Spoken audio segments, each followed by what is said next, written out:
भेड़िए के खेत से शकरकंदी चुराना कोई आसान काम न था, क्योंकि भेड़िया बहुत दबे पांव चलता हुआ आता और चोर को पीछे से पकड़ लेता था। लेकिन खरगोश फिर भी हर रोज भेड़िए के खेत से शकरकंदी चुरा लाता।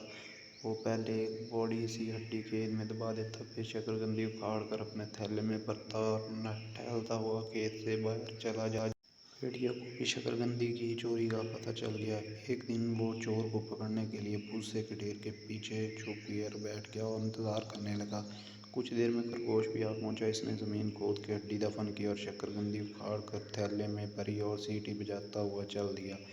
यूं ही भूसे के ढेर के पास पहुंचा, भेड़िया झट से बाहर निकला और इसने खरगोश को पकड़ लिया। तुम मेरे खेत में क्यों आए? भेड़िए ने पूछा।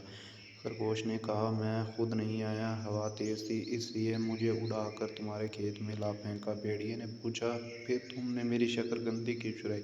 खरगोश ने मासूम सूरत बना कर कहा, हवा तेज थी, मैं सहारा लेने के लिए शकरकंदी का जो पौधा पकड़ा वो जड़ से उखड़ जाता है।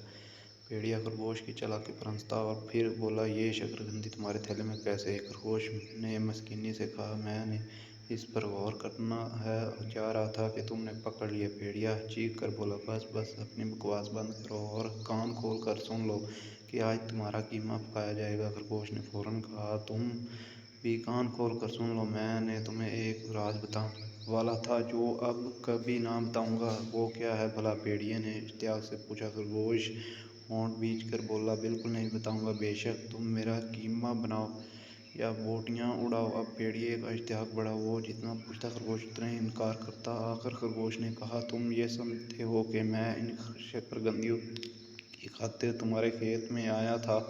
ये बात बिल्कुल नहीं है भैया जी। तो फिर? भेड़िए ने पूछा। खरगोश ने कहा, मैं डायनासोर की हड्डियां लेने तुम्हारे खेत में आया था।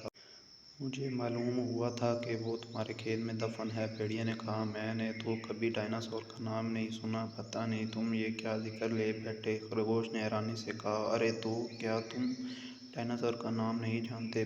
भैया जवान हड्डियों को खा लेता है और अपने से सैकड़ों गुना ताकतवर जानवर को मार कर गिरा देता है। भेड़ियों को खरगोश की बातों का यकीन न आया। खरगोश ने फिर कहा, ना मानो तुम्हारी मर्जी, अगर मुझे मिल गई तो सबसे पहले तुम्हें मार गिराऊंगा, समझो। खरगोश ने लंबे लंबे सांस लिए और जल्दी से बोला, ओ ठहरो जरा, क्या तुम्हें कुछ खुशबू आई है? भेड़िए ने भी लंबी लंबी सांसें ली और ऐसे करीब ही दफन की हुई हड्डियों की खुशबू की। जो सुबह खरगोश ने दफन की थी, वो दोनों जल्दी जल्दी जमीन खोदने लगे।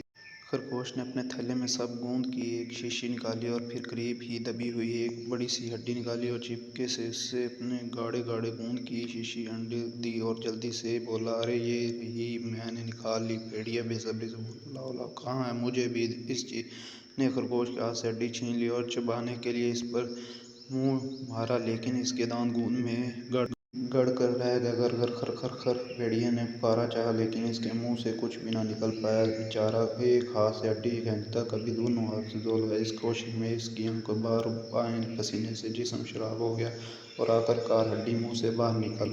लेकिन इसके साथ भेड़िए के चार दांत भी बाहर निकल। खरगोश जो सारा तमाशा देख रहा